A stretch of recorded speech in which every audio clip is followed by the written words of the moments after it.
We built this project based on your suggestions, and the parts we ordered have finally arrived. The box is finally open. Let's see what's inside and check out the newly arrived CNC machine parts. Let's remove the protective packaging and take a closer look at the build quality of each part. We believe in showing you the details that most creators often skip. Instead of just promoting a product, we share its real features, limitations, and performance so you can make your own decisions. Throughout our projects, we openly discuss every component, process, and challenge because transparency matters. Our goal is to provide honest information, not influence your opinion. That's why we enjoy sharing everything we learn with this community.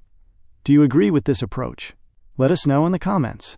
We carefully read and value every single one. You've seen all the CNC components we'll be using. Now it's time for the nuts and bolts that will hold the entire assembly together. Now, we take these 4 precision bearings and carefully fit them into the CNC assembly for a smooth and stable motion.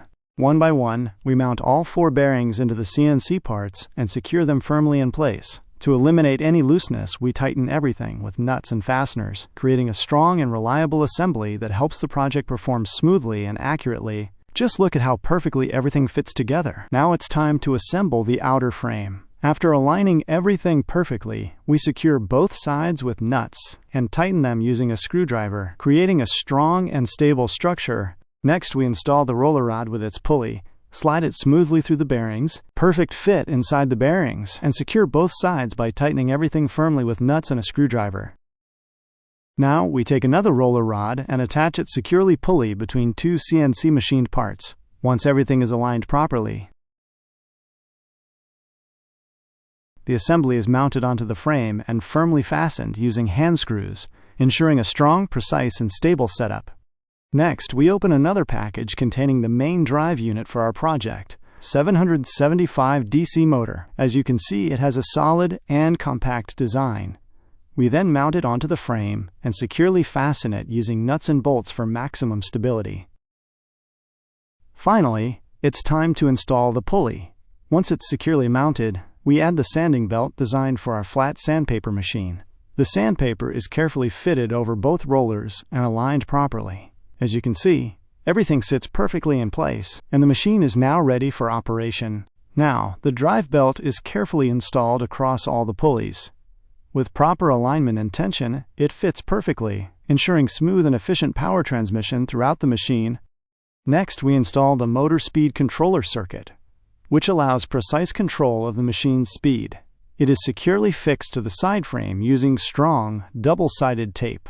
After that, the motor wires are connected to the terminals and tightened carefully with a screwdriver. The battery wires are then attached and secured as well. The moment power is connected, the indicator LED lights up, confirming that the controller is receiving power and the system is ready for testing. Now, we turn the controller knob and power up the machine.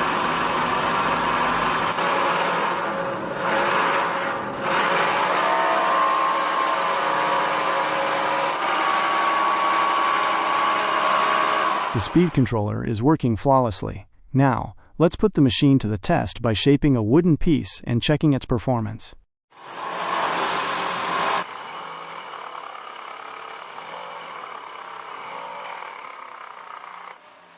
As you can see, the machine performs exceptionally well. It smoothly sands the wooden piece and gives it a clean, precise shape, demonstrating both accuracy and efficiency. If you need any information about this project or recommendations for reliable CNC service providers, leave a comment below.